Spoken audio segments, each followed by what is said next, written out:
Welcome back to my channel Kavita medicos education. जो हमारी आज की डिजीज़ कंडीशन है वो है सिस्टिक फाइब्रोसिस। तो पहले हम इसके डेफिनेशन देख लेते हैं। तो देखो, सिस्टिक फाइब्रोसिस क्रॉनिक मतलब एक लॉन्ग टर्म डिजीज़ कंडीशन है, एक क्रॉनिक डिजीज़ कंडीशन है जो कि एक जेनेटिक कंडीशन है, मतलब अनुवांशिक गुण है, हेरिडिटरी है, मतलब एक पेरेंट्स में नेक्स्ट जनरेशन को आगे ट्रांसफ़र होगी। इसमें हमारे जीन्स के अंदर परिवर्तन आता है। तो ये हमारी कैसी कंडीशन है? एक जेनेटिक डिसऑर्डर है दैट प्राइमरली अफेक्ट्स ये हमारे किन किन ऑर्गन्स को अफेक्ट करता है। तो ये हमारे रेस्पिरेटरी सिस्टम को, हमारे डाइजेस्टिव जो हमारा कंप्लीट जीआई सिस्टम है, हमारे पेनक्रियाज हो गए, हमारे इंटेस्टाइन हो गया, लिवर हो गया, स्टमक हो गया, उन सब में अपना प्रभाव दिखाता है। और जो रिप्रोडक्टिव सिस्टम होता है उसमें भी प्रभाव डालता है। ठीक है, तो ये हमारी कैसी कंडीशन है? एक जेनेटिक कंडीशन है, एक क्रॉनिक कंडीशन है। क्यों भाई सिस्टिक फाइब्रोसिस होता है? ठीक है, it is caused by mutation, मतलब कोई परिवर्तन आता है, म्यूटेशन आता है किसमें? हमारे जीन्स में। ठीक है, जो हमारे क्रोमोसोम होते हैं उसमें जो जीन होती है उसके अंदर परिवर्तन आता है। तो हमें पता है हमारे अंदर 23 पेयर ऑफ क्रोमोसोम्स होते हैं, जिसमें से जो 22 क्रोमोसोम होते हैं वो हमारे ऑटोसोम होते हैं। वो क्या होते हैं? हमारे ऑटोसोम वाले क्रोमोसोम होते हैं। और जो एक जो बच गया क्रोमोसोम, 23rd वाला जो पेयर एक बच गया है, वो हमारा सेक्स क्रोमोसोम होता है। तो मैं यहाँ पर किस वाले क्रोमोसोम की बात कर रही हूँ? 7वें नंबर के क्रोमोसोम की बात कर रही हूँ। तो ये हमारा जो 7th क्रोमोसोम होता है उसमें क्या होता है? एक जीन होती है जिसके अंदर परिवर्तन आता है, जिसके अंदर म्यूटेशन आता है। तो पेशेंट में सिस्टिक फाइब्रोसिस देखने को मिलता है। तो मान लो ये हमारा 7th नंबर का क्रोमोसोम है, ये इसकी शॉर्ट आर्म है, ये इसकी लॉन्ग आर्म है। ठीक है, ये ऊपर की आर्म शॉर्ट है, नीचे की आर्म लॉन्ग है। तो ऐसे हमारे क्रोमोसोम में बहुत सारी जीन्स होती है। तो यहाँ पर अगर हमारा CFTR जीन है और इसमें कोई परिवर्तन आ गया, इसमें कोई बदलाव आ गया, तब पेशेंट के अंदर सिस्टिक फाइब्रोसिस कंडीशन देखने को मिलती है। तो आपको डेफिनेशन से भी समझ आ गया कि जो सिस्टिक फाइब्रोसिस है ये हमारे जीन्स में परिवर्तन होने से होता है, जिसकी वजह से हमारी जो बॉडी के ऑर्गन्स होते हैं, जैसे कि हमारा रेस्पिरेटरी सिस्टम हो गया, डाइजेस्टिव सिस्टम हो गया, रिप्रोडक्टिव सिस्टम हो गया, हमारे लिवर, पेनक्रियाज, जो अन्य ऑर्गन्स होते हैं, उनमें कुछ देखने को मिलता है, उनमें कुछ एबनॉर्मल चीज़ देखने को मिलती है। ठीक है ना? तो उस जीन का नाम क्या है? उस जीन का नाम है CFTR जीन, जो हमारे 7th नंबर के क्रोमोसोम में प्रेजेंट होता है। इसकी फुल फॉर्म है cystic fibrosis transmembrane conductance regulator gene. ठीक है, तो इस वाली जीन में कोई बदलाव आएगा, कोई म्यूटेशन आएगा, जिससे कि पेशेंट में सिस्टिक फाइब्रोसिस होता है। अगर इस वाली जीन में म्यूटेशन होता तो क्या होगा? Leading to the production of abnormally thick. तो हमारे जो बॉडी होती है ना, उसमें एबनॉर्मल तरीके से जो म्यूकस है वो बनना शुरू हो जाएगा। बट वो म्यूकस कैसा होगा? बिल्कुल थिक होगा। ठीक है, नॉर्मल जो हेल्दी बॉडी होती है उसमें म्यूकस बिल्कुल थिन होता है, ताकि वो ईजिली हमारी बॉडी से बाहर निकल सके, एक्सपेल आउट हो सके। बट यहाँ पर सिस्टिक फाइब्रोसिस में क्या हो रहा है कि म्यूकस काफ़ी गाढ़ा बन रहा है, काफ़ी स्टिकी बन रहा है, चिपचिपा बन रहा है। That blocks the airway. जो हमारी सांस की नलियाँ होती है उनको वो ब्लॉक कर देगा। जो हमारे पेनक्रियाज में जो पेनक्रिएटिक एंजाइम्स होते हैं ना, अगर वो गाढ़े बनने शुरू हो जाएंगे तो हमारा खाना अच्छे से पाचन नहीं हो पाएगा।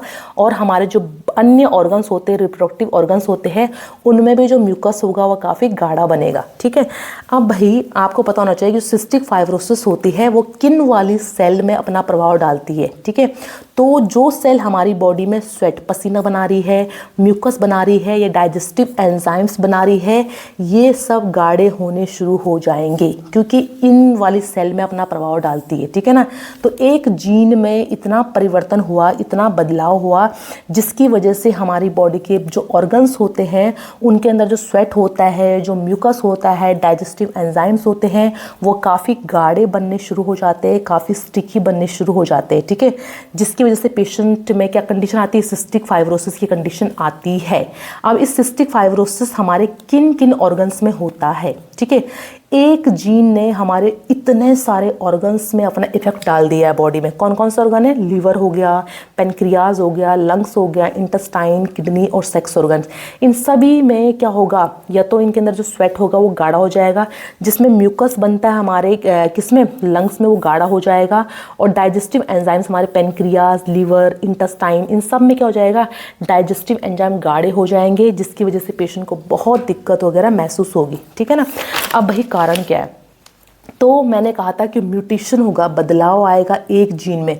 जो हमारा 7th नंबर का क्रोमोसोम है उसमें जो जीन होती है उसके अंदर बदलाव आना। देखो यहाँ पर डायग्राम है, ये हमारी 7th नंबर की क्रोमोसोम है हमारी बॉडी की, ठीक है। तो ये हमारे ऑटोसोम वाले क्रोमोसोम में हो रहा है। हमारे पास 23 पेयर क्रोमोसोम होते हैं, जिसमें से जो 22 होते हैं वो ऑटोसोम होते हैं, उसमें से जो 1 बच गया, ठीक है, वो क्या हमारा सेक्स क्रोमोसोम है। यहाँ पर मैं सेक्स क्रोमोसोम की बात नहीं कर रही हूँ, यहाँ पर मैं ऑटोसोम की बात कर रही हूँ। तो ये एक ऑटोसोमल रेसेसिव डिसऑर्डर है जो हमारे 7वें नंबर के क्रोमोसोम में हो रहा है, ठीक है। तो ये हमारा 7th नंबर का क्रोमोसोम है। मानो यहाँ पर उसके अंदर एक जीन है जिसका नाम क्या है, CFTR जीन। अगर इस जीन में कोई परिवर्तन होता है, कोई बदलाव आता है और ये आगे नेक्स्ट जनरेशन को जाता है, तो पेशेंट में क्या देखने को मिलेगा, सिस्टिक फाइब्रोसिस देखने को मिलेगा। तो ये हमारा कैसा है, ऑटोसोमल रेसेसिव डिसऑर्डर है, ठीक है। जो 22 नंबर के क्रोमोसोम होते हैं उन्हें ऑटोसोम बोलते हैं हम, इसलिए ये क्या है, ऑटोसोमल रेसेसिव डिसऑर्डर है। मतलब पेरेंट्स में इसके सिम्टम्स नहीं आएंगे, बट अगर पेरेंट्स से ये डिजीज कंडीशन आगे बच्चे में जाती है, उसके माता को भी और उसके पिता को भी, दोनों को ही अगर सिस्टिक फाइब्रोसिस है तो, और दोनों ही रेसेसिव है, मतलब उन दोनों में सिम्टम नज़र नहीं आ रहे, बट जो उनका बच्चा होगा आगे आने वाला उसमें 50% चांसेस है कि सिस्टिक फाइब्रोसिस कंडीशन जनरेट होगी, ठीक है। अब भाई ऐसा क्या है इस जीन में, ऐसा क्या है इस जीन में, this protein function as a chloride channel in the epithelial cells. ये जो प्रोटीन है, जो ये जीन होता है CFTR जीन, ये एक प्रोटीन का निर्माण करता है, ठीक है। जो हमारे 7th नंबर के क्रोमोसोम में जो जीन होती है CFTR जीन, ये एक प्रोटीन का निर्माण करता है। और ये प्रोटीन क्या काम करता है, this protein function as a chloride channel. ये हमारे जो एपिथेलियल सेल्स होते हैं, ठीक है, जो हमारे, ये देखो यहाँ पर मान लो ये हमारी जो है नली है, ठीक है, ये हमारी सांस की नली है। ऐसा होता है ना, सांस की नली, एयरवे हमारी ऐसी होती है, ठीक है।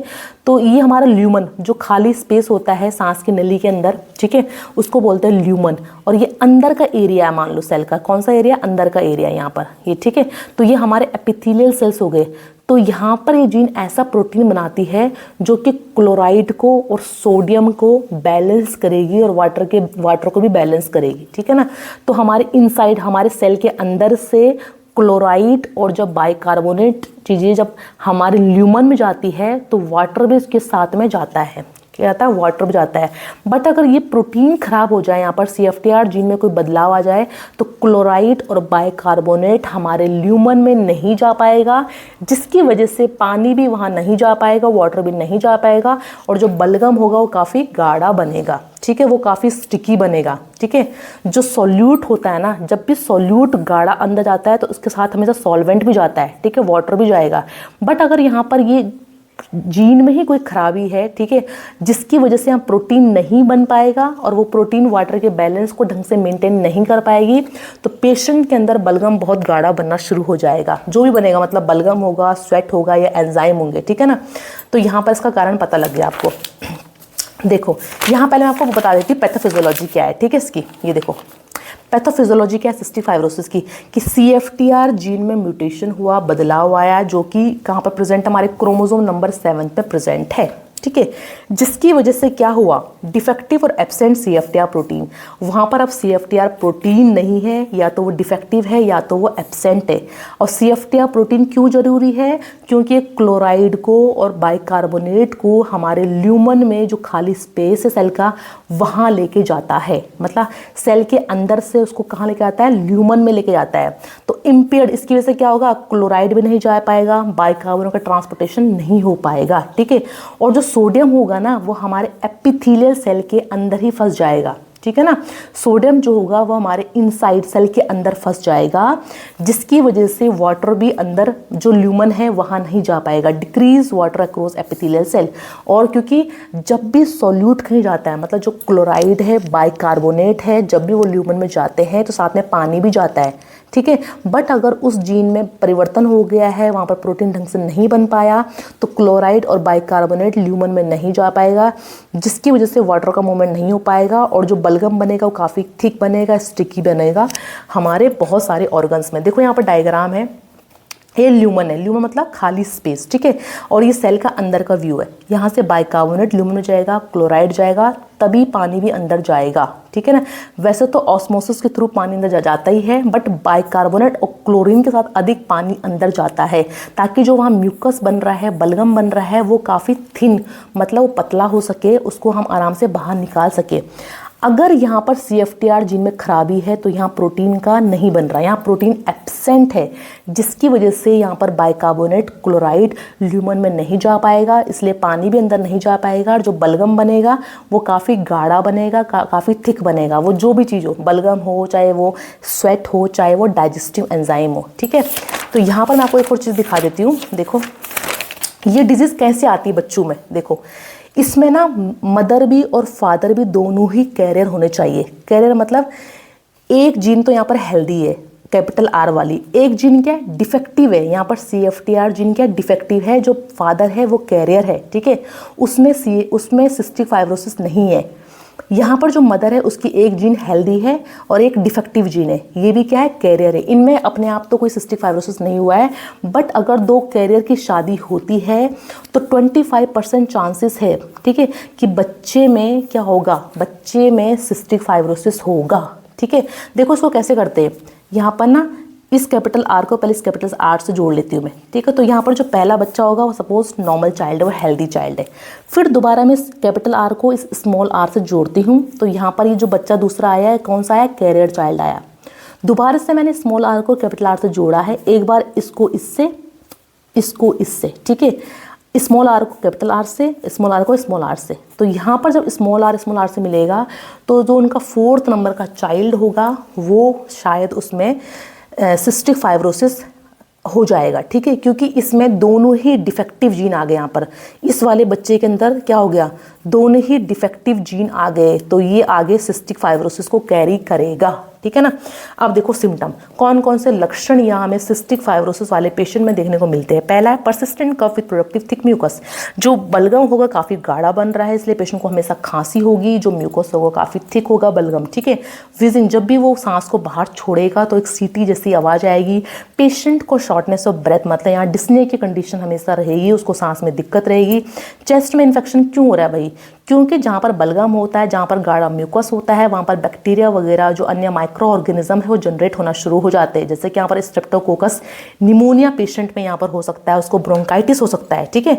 यहाँ पर जो अन्य जो इन्फेक्शन था वो पेशेंट में होना शुरू हो जाएगा, क्योंकि बलगम काफ़ी गाढ़ा है। बाउल डिस्टर्बेंस भाई क्यों हो गया, क्योंकि हमारा पूरा का पूरा GI सिस्टम इफेक्ट होगा, जिसकी वजह से डाइजेस्टिव एंजाइम्स ढंग से नहीं निकल पाएंगे, लीवर से एंजाइम नहीं निकल पाएगा, पेनक्रियास से जो एंजाइम होंगे वो काफ़ी गाढ़े होंगे, जो कि ट्यूब में फंस जाएंगे, और खाना अच्छे से पाचन नहीं हो पाएगा, तो पेशेंट को हमेशा बाउल डिस्टर्बेंस रहेगा, ठीक है। उसका वेट लॉस होगा, अगर खाना अच्छे से पाचन नहीं होगा तो पेशेंट का वेट गेन नहीं होगा। उसकी जो अगर बच्चे में सिस्टिक फाइब्रोसिस है तो उसकी ग्रोथ बहुत ही पुअर होगी, ठीक है। बड़े बच्चों में कॉन्स्टिपेशन देखने को मिलता है, उनको अच्छे से स्टूल पास नहीं हो पाएगा। जो मेल है, रिप्रोडक्टिव सिस्टम की यहाँ बात कर रहे हैं, अगर मेल में जो सीमन है वो काफ़ी गाढ़ा हो गया तो मेल में इनफर्टिलिटी जनरेट करेगा। फीमेल में अगर सर्विस का फ्लूइड गाढ़ा हो गया तो वो भी इनफर्टाइल फीमेल हो जाएगी, ठीक है ना। फिर है स्टेटोरी। स्टेटोरी मतलब क्या होता है कि जब पेशेंट स्टूल करता है ना तो वो काफ़ी ग्रीसी होता है, क्योंकि क्या हो गया, लिवर में जो फैट था ना वो अच्छे से नहीं निकल पा रहा बाहर, ठीक है। तो स्टेटोरी की कंडीशन पेशेंट में जाएगी, उसको स्टूल होगा वो काफ़ी गाढ़ा होगा, उसमें काफ़ी फाउल स्मेल आएगी, ठीक है। अब विटामिन, क्योंकि पेशेंट के स्टूल में फैट आ रहा है तो क्या होगा, जो पेशेंट का जो विटामिन की डेफिशिएंसी हो जाएगी, क्योंकि ये वाले विटामिन किसमें, कौन इन विटामिन को घोलता है, इन विटामिन को घोलने का काम कौन करता है, फैट करता है बॉडी में। अगर पेशेंट की बॉडी में फैट बाहर निकल जाएगा स्टूल में तो पेशेंट के अंदर इन वाले विटामिन की डेफिशिएंसी रहेगी, A, D, E के विटामिन की, ठीक है। फिर है पेनक्रेटाइटिस। पेनक्रेटाइटिस मतलब जो होता है इन्फ्लामेशन होना पेनक्रियास का, जिसकी वजह से पेशेंट को एब्डोमेन में पेन होगा। छोटे बच्चों में अगर उनकी माँ कभी उनको किस करती है गाल पे तो सॉल्टी स्किन देखने को मिलेगी, अधिक नमक देखने को मिलेगा। इलेक्ट्रोलाइट इम्बैलेंस हो जाएगा पेशेंट की बॉडी में, उसकी जो हड्डियाँ हैं उसमें कैल्शियम ढंग से नहीं बन पाएगा, ऑस्टियोपोरोसिस वहाँ हो जाएगा, ठीक है ना। तो ये सारे लक्षण है जो हमारे GI सिस्टम के लक्षण है, रेस्पिरेटरी सिस्टम के लक्षण है, रिप्रोडक्टिव सिस्टम के लक्षण है, वो मैंने सबके सब क्या कर दिया, साथ में लिख दिए। डायग्नोसिस कैसे भाई इसकी जांच करते हैं। पहला टेस्ट आता है immunoreactive trypsinogen test, IRT test बोलते हैं इसको, ठीक है। ये हम खासकर छोटे बच्चों में ही करते हैं, ठीक है। इसमें जो IRT का लेवल है वो 60 से अगर अधिक आता है, मतलब इसका मतलब क्या है कि जो पेनक्रियाज है उसमें ये जो इम्यूनो रिएक्टिव ट्रिप्सिनोजन टेस्ट है ये अधिक बन रहा है, ठीक है ना। तो मतलब वो पॉजिटिव है, उसको क्या है सिस्टिक फाइब्रोसिस की कंडीशन है। सॉरी, ये एडल्ट में हम करते हैं, ठीक है ना। पेनक्रियास में देखने के लिए कि ट्रिप्सिनोजन का जो लेवल है वो कितना है। अगर वो 60 से अधिक आता है तो मतलब वो क्या है सिस्टिक फाइब्रोसिस से ग्रस्त है। फिर है DNA टेस्टिंग, ठीक है। छोटे बच्चों में DNA टेस्ट करवाते हैं कि उसको उसके जीन में कोई परिवर्तन हुआ है या फिर नहीं हुआ है, CFTR में कोई म्यूटेशन है या फिर नहीं है। इसलिए यहाँ पर हम क्या करेंगे DNA का टेस्ट करवाते हैं, ठीक है, क्रोमोसोम का। नेक्स्ट देखो एम्यूनोसिंथेसिस, जिस टाइम बच्चा माँ के पेट में है तो माँ का एम्यूनिटिक फ्लूइड हम लेते हैं और उसमें है सिस्टिक फाइब्रोसिस की जाँच करते हैं। इसको बोलते हैं प्रीनेटल डायग्नोसिस, मतलब हमने माँ का जो वॉर्म है उससे हमने एम्यूनिटिक फ्लूइड लिया है और उसमें हमने CFTR जीन को देखा है, ठीक है ना। तो वहाँ पर हम टेस्ट करेंगे। दूसरा है स्वेट क्लोराइड टेस्ट, सॉल्ट का लेवल चेक करना पेशेंट के अंदर। अगर सॉल्ट का लेवल 60 मिली इक्विवेलेंट पर लीटर से अधिक आता है, इसका मतलब उसके पसीने में अधिक सॉल्ट आ रहा है, ठीक है। तो वो उसको क्या है सिस्टिक फाइब्रोसिस है, ठीक है। यहाँ पर हम एक केमिकल एक पेशेंट के अंदर डालते हैं जिसकी वजह से पेशेंट को पसीना आता है और उस पसीने को हम एक फिल्टर पेपर से फिर टेस्ट करते हैं, ठीक है। अगर वो 60 से अधिक आता है तो मतलब पेशेंट को क्या है सिस्टिक फाइब्रोसिस है। स्पुटम टेस्ट करेंगे बलगम देखने के लिए, बलगम कितना गाढ़ा है, उसमें कोई माइक्रो ऑर्गेनिज्म है कि नहीं है, स्टेप्लोकोकस ऑरस है उसमें या फिर स्टेप्लोकोकस निमोनिया है या फिर नहीं है। स्टूल टेस्ट क्यों कर रहे हैं यहाँ पर, स्टूल टेस्ट देख रहे हैं कि फैट को देखने के लिए कि उसको कहीं स्टिटोरिया तो नहीं है, मतलब उसके जो स्टूल है उसमें फैट तो नहीं आ रहा है, ठीक है। अगर स्टूल फाउल स्मेलिंग है या उसमें फैटी सब्सटेंस है तो मतलब क्या है उसको पेशेंट को सिस्टिक फाइब्रोसिस। चेस्ट एक्सरे हम देखते हैं कि लंग में कोई इन्फेक्शन है या फिर नहीं है। CT स्कैन हम कराते हैं अन्य ऑर्गन्स की जांच करने के लिए, उनकी एबनॉर्मलिटीज़ को देखने के लिए, पेनक्रियाज, लीवर, स्टमक्स हेल्दी है या फिर नहीं है, ठीक है।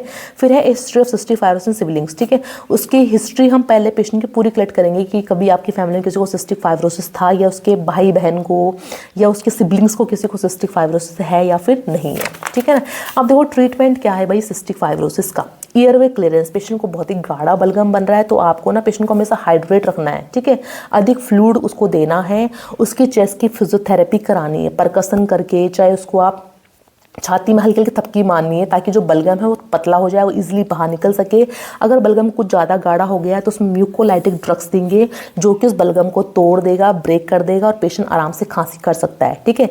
अब म्यूकोलाइटिक थेरेपी में देखो हम क्या करते हैं, एक हाइपरटोनिक सलाइन देते हैं, ठीक है। जो हमारा सलाइन होता है वो हाइपरटोनिक मतलब सोडियम का अमाउंट अधिक होता है, ठीक है। उसको मैनिटोल ड्राई पाउडर दे सकते हैं जो कि बहुत ही गाढ़े म्यूकस को पतला करने में हेल्प करता है, ठीक है। म्यूकोलाइटिक ड्रग्स वो होती है जो बलगम को, गाढ़े म्यूकस को तोड़ता है, ठीक है ना। तो पेशेंट के रेस्पिरेटरी सिस्टम को हम यहाँ पर क्या कर रहे हैं, ठीक करने की कोशिश कर रहे हैं।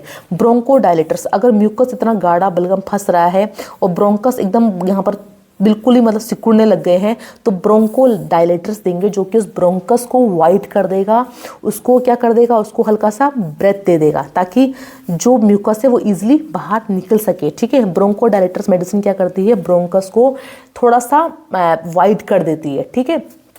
इसमें एग्जांपल है साल्ब्यूटामोल, इप्राट्रोपियम ब्रोमाइड। नेक्स्ट देखो एंटीबायोटिक थेरेपी। एंटीबायोटिक्स क्यों दे रहे हैं भाई, इन्फेक्शन होता है पेशेंट में, क्योंकि पेशेंट में निमोनिया फिर ब्रोंकाइटिस होने का खतरा है। तो उन वाले माइक्रो ऑर्गेनिज्म से बचने के लिए, ठीक है, हम क्या कर रहे हैं यहाँ पर एंटीबायोटिक थेरेपी दे रहे हैं। जैसे कि यहाँ पर हम देखो एक तो टोब्रामाइसिन दे सकते हैं या इसके अलावा हम कॉम्बिनेशन में यहाँ पर हम टिक्रासलीन या फिर क्लोविनेट एक साथ दे सकते हैं। इसके अलावा कौन सा कॉम्बिनेशन, टोब्रामाइसिन और अमीनोग्लाइकोसाइड। ये किसके लिए है, स्ट्रेप्टोकोकस निमोनिया या फिर स्ट्रेप्टोकोकस ऑरस वाले जो माइक्रो ऑर्गेनिज्म उनको मारने के लिए, ठीक है। एंटीबायोटिक थेरेपी पेशेंट को हमेशा आपको हाई कैलोरी डाइट देनी है, हाई प्रोटीन डाइट देनी है, हाई फैट डाइट देनी है। अच्छा कैलोरी, हाई प्रोटीन और हाई फैट क्यों, क्योंकि पेशेंट की बॉडी में जो फैट है वो लूज हो रहा है, ठीक है। आपको उसको हमेशा फाइबरस अच्छी डाइट देनी है, ठीक है ना। इसके अलावा पेशेंट को कभी भी गर्म खाना नहीं देना है, बहुत अधिक गर्म खाना और बहुत अधिक ठंडा खाना भी नहीं देना है। नॉर्मल रूम टेम्परेचर पे खाना होना चाहिए। फिर है फैट सोल्यूबल सप्लीमेंट्स, क्योंकि पेशेंट की बॉडी से विटामिन ए, डी, ई, के का लॉस हो रहा है, इसलिए हमको ऐसे सोल्यूबल देने हैं जो कि उस विटामिन की जो पूर्ति है उसको पूरा कर सके। तो फैट सोल्यूबल सप्लीमेंट्स यहाँ पेशेंट को देंगे, ठीक है ना, ताकि जो विटामिन हमारे ए, डी, ई के है वो बॉडी से बाहर ना जाए, ठीक है। प्रोबायोटिक्स हम पेशेंट को देंगे, laxative for bowel health, patient को कॉन्स्टिपेशन की प्रॉब्लम होती है, बच्चों में मैक्रोनी अच्छे से पास नहीं हो पाता, तो प्रोबायोटिक्स मेडिसिन्स जो हमारे एंजाइम्स को बनाने में हेल्प करेंगी, ठीक है। लैक्सेटिव्स देंगे ताकि स्टूल ईजिली पास हो सके। कुछ ऐसी दवाएं जो CFTR मॉड्यूलेटर थेरेपी कहलाती है, मतलब वो CFTR जीन को बदलने नहीं देगा, जैसे कि इवाकेफ्टोर हो गया फॉर CFTR म्यूटेशन। तो ये हमारे कुछ ट्रीटमेंट है CFTR सिस्टिक फाइब्रोसिस के। तो फ्रेंड्स, अगर आप लोगों को मेरा वीडियो पसंद आया तो प्लीज़ इसे लाइक शेयर सब्सक्राइब जरूर कीजिएगा। And thank you so much.